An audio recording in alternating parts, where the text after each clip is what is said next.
Friends, ಇವತ್ತಿನ ವಿಡಿಯೋದಲ್ಲಿ ಮನೆಯಲ್ಲೇ ತುಂಬಾ ಈಸಿಯಾಗಿ ಹಾಗೆಯೇ ತುಂಬಾ ರುಚಿಯಾದಂಥ ಸಾಫ್ಟ್ ಆದಂತಹ ಕಾಯಿ ಹೋಳಿಗೆನ ಮಾಡಿ ತೋರಿಸ್ತಾ ಇದ್ದೀನಿ. ಫಂಕ್ಷನ್ಗಳಲ್ಲಿ ನೀವು ನೋಡಿರ್ಬೋದು, ಕಾಯಿ ಹೋಳಿಗೆ ಮಾಡಿದ್ರೆ ನಾವು ಒಂದು ವಾರದ ತನಕನೂ ಇಟ್ಕೊಬೋದು. ನೋಡಿ, ಇವಾಗ ನಾನು ತೋರಿಸ್ತಿದ್ದೀನಲ್ವ, ಅಷ್ಟೇ ಸಾಫ್ಟ್ ಆಗಿರೋ ಅಂಥ ಕಾಯಿ ಹೋಳಿಗೆನ ಇವತ್ತಿನ ವಿಡಿಯೋದಲ್ಲಿ ಮಾಡಿ ತೋರಿಸ್ತಾ ಇದ್ದೀನಿ. ಹೊಸದಾಗಿ ಯಾರಾದರೂ ನೋಡ್ತಿದ್ರೆ ನನ್ನ ಚಾನಲ್ಗೆ ಸಬ್ಸ್ಕ್ರೈಬ್ ಮಾಡ್ಕೊಂಡು ನೋಡಿ. ಬನ್ನಿ, ಇವಾಗ ತಡ ಮಾಡಿದಿರೋ ವಿಡಿಯೋ ಸ್ಟಾರ್ಟ್ ಮಾಡೋಣ. ಮೊದಲಿಗೆ ನಾನಿಲ್ಲಿ 2 ಕಾಯಿನ ಯೂಸ್ ಮಾಡಿಕೊಂಡು ಕಾಯಿ ಹೋಳಿಗೆನ ಮಾಡಿ ತೋರಿಸ್ತಾ ಇದ್ದೀನಿ. 2 ಕಾಯಿಗೆ ನಾನಿಲ್ಲಿ ಅರ್ಧ kg ಮೈದಾನ ತೊಗೊಂಡಿದ್ದೀನಿ. ಅರ್ಧ kg ಮೈದಾನ ಒಂದು ಬೌಲ್ಗೆ ಹಾಕ್ಕೊಂಡು ಸ್ವಲ್ಪ ಅರಿಶಿನ ಪುಡಿ ಹಾಕ್ಕೊತಾ ಇದ್ದೀನಿ. ಅರಿಶಿನ ಪುಡಿ ಕಾಯಿ ಹೋಳಿಗೆಗೆ ಆಪ್ಷನಲ್ಲು. ಕೆಲವೊಬ್ಬರು ಕಾಯಿ ಹೋಳಿಗೆಗೆ ಅರಿಶಿನ ಪುಡಿ ಹಾಕ್ಕೊತಾರೆ, ಕೆಲವೊಬ್ಬರು ಹಾಕ್ಕೊಳ್ಳೋದಿಲ್ಲ, ನಿಮ್ಮ ಚಾಯ್ಸು. ನಾನಿಲ್ಲಿ ಸ್ವಲ್ಪ ಅರಿಶಿನ ಪುಡಿನ ಹಾಕ್ಕೊಂಡಿದ್ದೀನಿ. ಅರಿಶಿನ ಪುಡಿ ಜೊತೆಗೆ ನಾನಿಲ್ಲಿ ಒಂದು ಸಿಂಪಲ್ಲಾಗಿ ಹಾಗೆ ಎಕ್ಸ್ಟ್ರಾ ಐಟಮ್ನ ಹಾಕ್ಕೊತಾ ಇದ್ದೀನಿ ಮೈದಾಗೆ. ಅದೇನು ಅಂತ ಅಂದರೆ 2 ಸ್ಪೂನಷ್ಟು ರವೆನ ಹಾಕ್ಕೊತಾ ಇದ್ದೀನಿ, ಚಿರೋಟಿ ರವೆ. ನೀವು ಚಿರೋಟಿ ರವೆ ಇಲ್ಲ ಅಂತ ಅಂದರೆ ಮೀಡಿಯಮ್ ರವೆನೂ ಕೂಡ ಹಾಕ್ಬೋದು. ನಾವು ಈ ರೀತಿ ಮೀಡಿಯಮ್ ರವೆನ ಅಥವಾ ಚಿರೋಟಿ ರವೆನ ಮೈದಾಗೆ ಹಾಕಿ ಕಾಯಿ ಹೋಳಿಗೆನ ಮಾಡಿದ್ರೆ ನೀವು ಒಂದು ವಾರದ ತನಕನೂ ಇಟ್ಕೊಂಡು ತಿನ್ಬೋದು. ಅಷ್ಟೇ ಸಾಫ್ಟಾಗಿರುತ್ತೆ. ನೀವು ಮೊದಲನೇ ದಿನ ಮಾಡಿದ್ರೆ ಹೇಗಿರುತ್ತೆ ಅದೇ ರೀತಿಯೇ ಇರುತ್ತೆ. ಇವಾಗ ಇದಕ್ಕೆ ಸ್ವಲ್ಪನೇ ನೀರನ್ನ ಹಾಕ್ಕೊತ ಮಿಕ್ಸ್ ಮಾಡ್ಕೊತಾ ಬರಬೇಕು. ಮಿಕ್ಸ್ ಮಾಡಿ ತೋರಿಸ್ತಿದ್ದೀನಲ್ವ, ಈ ಹದಕ್ಕೆ ಬಂದಮೇಲೆ ಸ್ವಲ್ಪ ಎಣ್ಣೆನ ಹಾಕ್ಕೊಂಡು ಚೆನ್ನಾಗಿ ನಾದ್ಕೊಬೇಕಾಗುತ್ತೆ. ನೀವು ಮೈದಾ ಹಿಟ್ಟನ್ನ ಎಷ್ಟು ಚೆನ್ನಾಗಿ ನಾದ್ಕೊತೀರಾ ಅಷ್ಟೇ ಚೆನ್ನಾಗಿ ಕಾಯಿ ಹೋಳಿಗೆ ರೆಡಿ ಆಗುತ್ತೆ. ಹೆಚ್ಚು ಕಮ್ಮಿ 1/4 ಗಂಟೆ ತನಕನೂ ಚೆನ್ನಾಗಿ ಮೈದಾನ ನಾದ್ಕೊಬೇಕು. ನೀವು ಚಪಾತಿ ಮಾಡ್ಕೊತೀರಾ ಅಲ್ವಾ, ಚಪಾತಿ ಮಾಡ್ಕೊಳ್ಳುವಾಗ ಎಷ್ಟು ನಾದ್ಕೊತೀರಾ ಅದಕ್ಕೂ ಡಬ್ಬಲ್ ಆಗಿ ಚೆನ್ನಾಗಿ ನಾದ್ಕೊಬೇಕಾಗುತ್ತೆ. ಈ ಥರ ನಾದ್ಕೊಂಡಾದಮೇಲೆ ಲಾಸ್ಟಲ್ಲಿ ಮತ್ತೆ ಇನ್ನೊಂದು ಸ್ವಲ್ಪ ಎಣ್ಣೆನ ಹಾಕ್ಕೊಬೇಕು. ಎಣ್ಣೆನ ಹಾಕ್ಕೊಂಡು ಮತ್ತೆ ಇನ್ನೊಂದು 2 ನಿಮಿಷ ಚೆನ್ನಾಗಿ ನಾದ್ಕೊಬೇಕು. ಗಂಟುಗಳು ಬರದೇ ಇರೋ ಥರ ಮೈದಾ ಹಿಟ್ಟನ್ನ ಕಲಿಸ್ಕೊಬೇಕಾಗುತ್ತೆ. ನೀವಿರುತ್ತೆ ಈ ರೀತಿ ರವೆನ ಹಾಕಿ ಮಾಡಿ ನೋಡಿ, ಎಷ್ಟು ಚೆನ್ನಾಗಿರುತ್ತೆ ಒಬ್ಬಟ್ಟು ಅಂತ. ತುಂಬಾ ಸ್ಮೂತಾಗಿರುತ್ತೆ ನೋಡಿ. ಇವಾಗ ಕೈಗೆ ಅಂಟುತ್ತಾ ಬರ್ತಿಲ್ಲ. ಇವಾಗ ಮುಚ್ಚಿಟ್ಬಿಡೋಣ. ಹೆಚ್ಚು ಕಮ್ಮಿ 1 ಅವರ್ ತನಕ ಮುಚ್ಚಿಡಬೇಕು. ಇವಾಗ ಮೈದಾನ ರೆಡಿ ಮಾಡಿಟ್ಟಾಯಿತು. ಕಾಯಿ ತುರ್ಕೊಂಡಿದ್ದೀನಿ, 2 ಕಾಯಿ ಪೂರ್ತಿ ತುರಿದಿಟ್ಕೊಂಡಿದ್ದೀನಿ. ತುರಿದಿರೋಂಥ ಕಾಯಿನ ಜಾರ್ಗೆ ಹಾಕ್ಕೊಂಡು ನುಣ್ಣಗೆ ರುಬ್ಕೊಬೇಕಾಗುತ್ತೆ. ನಿಮ್ಮ ಕೈಲಿ ಎಷ್ಟು ಸಾಧ್ಯ ಅಷ್ಟು ನುಣ್ಣಗೆ ರುಬ್ಕೊಬೇಕು, ಆದರೆ ನೀರು ಮಾತ್ರ ಹಾಕೋಂಗಿಲ್ಲ. ನಾನು ತೋರಿಸ್ತಿದ್ದೀನಿ ನೋಡಿ. ಈ ಥರ ದೊಡ್ಡ ಜಾರು ಅಥವಾ ನಿಮಗೆ ಮನೆಯಲ್ಲಿ ನಿಮ್ಗೆ ಯಾವ ಜಾರು ಸರಿ ಅನಿಸುತ್ತೆ, ಕೆಲವೊಬ್ಬರು ಚಿಕ್ಕ ಜಾರು ಸರಿ ಅನಿಸುತ್ತೆ. ಹಾಗಾಗಿ ನಿಮ್ಗೆ ಯಾವ ಜಾರು ಸರಿ ಅನಿಸುತ್ತೆ ಆ ಜಾರ್ಗೆ ಹಾಕ್ಕೊಂಡು ನೀರು ಹಾಕ್ತೀರಾ ರುಬ್ಕೊಬೇಕಾಗುತ್ತೆ. ನೋಡಿ, ನಾನು ತೋರಿಸ್ತಿದ್ದೀನಲ್ವ, ಅಷ್ಟೇ ಸಣ್ಣಾಗಿ ರುಬ್ಕೊಬೇಕು. ನಿಮಗೆ ಇದಕ್ಕಿಂತ ಇನ್ನೂ ಹೆಚ್ಚಿಗೆ ನೀವು ಸಣ್ಣ ಮಾಡ್ಕೊತೀರಾ ಅಂದ್ರೂ ಮಾಡ್ಕೊಬೋದು, ಆದರೆ ನೀರು ಮಾತ್ರ ಹಾಕೋಂಗಿಲ್ಲ. ಈಗ ಉಳಿದಿರೋ ಅಂಥ ಕಾಯಿನೆಲ್ಲ ಹಾಕ್ಕೊಂಡು ರುಬ್ಕೊತಾ ಇದ್ದೀನಿ.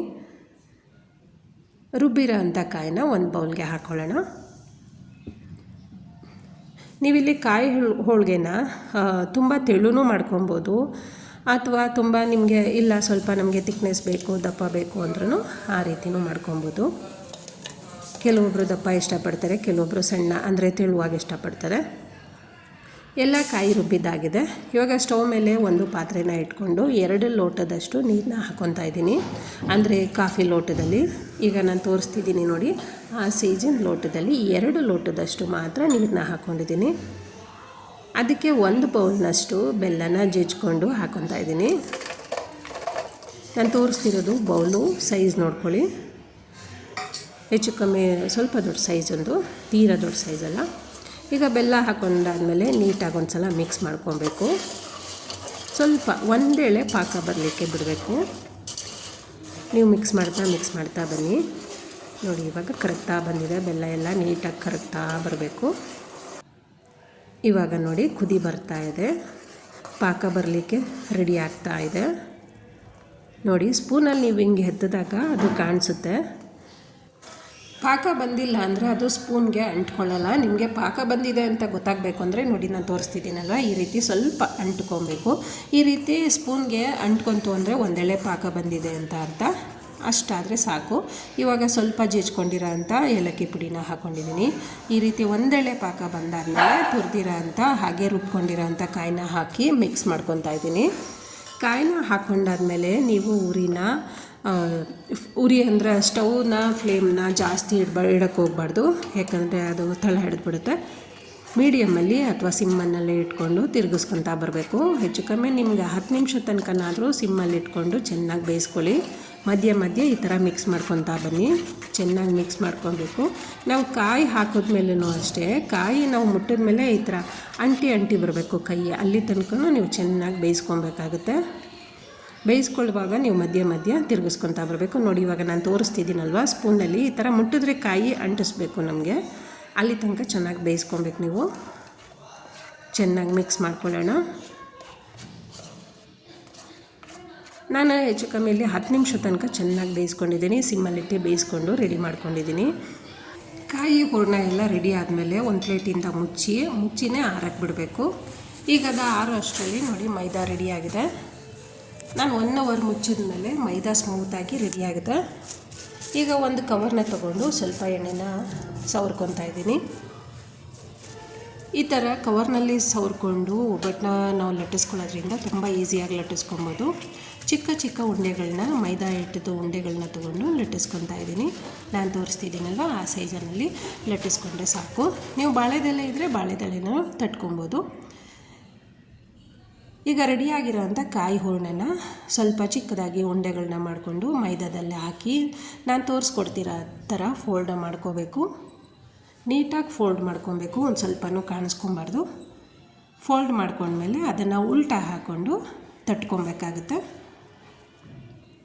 ನೀಟಾಗಿ ತಟ್ಕೊಳ್ಳಿ. ಇವಾಗ ಇನ್ನೊಂದು ಕವರ್ಗೆ ಇನ್ನೊಂದು ಕಡೆಗೂ ಎಣ್ಣೆನ ಸವರ್ಕೊಂಡು ಅದರಿಂದನೇ ನಾನು ತಟ್ಕೊತಾ ಬರ್ತಿರ್ತೀನಿ. ಈ ರೀತಿ ನೀವು ಕವರ್ನಲ್ಲಿ ಕಾಯಿ ಹೋಳಿಗೆನ ಲಟ್ಟಿಸ್ಕೊಳ್ಳಿ. ಎಷ್ಟು ಸ್ಮೂತಾಗಿ ಬರುತ್ತೆ ಅಂದರೆ ತುಂಬಾ ಸ್ಮೂತಾಗಿ ಬರುತ್ತೆ. ನಾವು ಹಂಗೆ ಒಬ್ಬಟ್ಟು ತಟ್ತಾಯಿದ್ದೀವಿ, ಬೇಜಾರಪ್ಪ ಯಾರು ತಟ್ಟೋದು ಅಂತ ಅನಿಸೋದೇ ಇಲ್ಲ. ನೋಡಿ ಈಗ ಎಷ್ಟು ಸ್ಮೂತಾಗಿ ಬರ್ತಾಯಿದೆ ಅಂದರೆ ತಟ್ಟಲಿಕ್ಕೆ ಅಷ್ಟು ಸ್ಮೂತಾಗಿ ಬರ್ತಿದೆ. ಆರಾಮ್ಸೆ ತಟ್ಕೊಬೋದು. ನೀವು ಈ ವಿಧಾನದಲ್ಲಿ ಒಂದು ಸಲ ಟ್ರೈ ಮಾಡಿ. ಅಂದರೆ ಮೈದಾಗೆ ಸ್ವಲ್ಪ ರವೆನ ಹಾಕಿ ನೋಡಿ, ಎಷ್ಟು ನೀಟಾಗಿ ಬರುತ್ತೆ ಅಂದರೆ ಹೋಳಿಗೆ ತುಂಬಾ ನೀಟಾಗಿ ಬರುತ್ತೆ. ನೀವು ಶೇಪ್ನ ಇವಾಗ ನಾನು ತೋರಿಸ್ತಿರೋ ಥರ ನೀಟಾಗಿ ಶೇಪ್ನ ಮಾಡ್ಕೊಬೋದು. ರೌಂಡ್ ಶೇಪಲ್ಲಿ ಯಾರಿಗೂ ಒಬ್ಬಟ್ಟು ಮಾಡೋಕ್ಕೆ ಬರಲ್ಲ ಅಂದವರು ಆರಾಮಾಗಿ ಸಿಂಪಲ್ಲಾಗಿ ಈ ವಿಧಾನದಲ್ಲಿ ಮಾಡ್ಕೊಬೋದು. ನೋಡಿ ಕರೆಕ್ಟಾಗಿ ರೆಡಿ ಆಯಿತು ಕಾಯಿ ಹೋಳಿಗೆ. ನಿಮಗೆ ತೆಳು ದಪ್ಪ ಯಾವ ರೀತಿ ಬೇಕು ಆ ರೀತಿ ಲಟ್ಟಿಸ್ಕೊಬೋದು. ನಾನು ಮೀಡಿಯಮ್ಮಾಗಿ ಲಟ್ಟಿಸ್ಕೊಂಡಿದ್ದೀನಿ. ಯಾಕಂದರೆ ಮನೆಯಲ್ಲೇ ತಿನ್ನೋದ್ರಿಂದ ತೀರಾ ತೆಳುನೂ ಮಾಡ್ಕೊಂಡಿಲ್ಲ, ತೀರಾ ದಪ್ಪನೂ ಮಾಡ್ಕೊಂಡಿಲ್ಲ, ಮೀಡಿಯಮ್ಮಾಗಿ ತಟ್ಕೊಂಡಿದ್ದೀನಿ. ಈಗ ಕಾದಿರೋ ತವಾಗೆ ಸ್ವಲ್ಪ ಎಣ್ಣೆನ ಸವರ್ಕೊತಾ ಇದ್ದೀನಿ. ರೆಡಿ ಮಾಡ್ಕೊಂಡಿರೋಂಥ ಒಬ್ಬಟ್ಟನ್ನ ತವ ಮೇಲೆ ಹಾಕ್ಕೊಬೇಕು. ಹಾಕ್ಕೊಂಡಾದ್ಮೇಲೆ ನೀವು ಸ್ಟವ್ ಫ್ಲೇಮ್ನ ಜಾಸ್ತಿ ಮಾಡೋಕ್ಕೆ ಹೋಗಬಾರ್ದು. ಮೀಡಿಯಮಲ್ಲೇ ಇಟ್ಕೊಂಡು ಯಾವಾಗಲೂ ಹೋಳಿಗೆನ ಬೇಯಿಸ್ಕೊಬೇಕು. ಹೋಳಿಗೆನ ಆ ಕಡೆ ಈ ಕಡೆ ಉಲ್ಟಾ ಪಲ್ಟಾ ಮಾಡ್ತಾ ಬೇಯಿಸ್ಕೊಬೇಕಾಗುತ್ತೆ. ನೆನಪಲ್ಲಿ ಇಟ್ಕೊಳ್ಳಿ, ಸ್ಟವ್ ಮಾತ್ರ ಮೀಡಿಯಮಲ್ಲೇ ಇರಬೇಕು. ಕರೆಕ್ಟಾಗಿ ಎಷ್ಟು ಸ್ಮೂತಾಗಿ ರೆಡಿ ಆಗ್ತಿದೆ ಕಾಯಿ ಹೋಳಿಗೆ ಅಂದರೆ ತುಂಬಾ ಸ್ಮೂತಾಗಿ ರೆಡಿ ಆಗ್ತಿದೆ.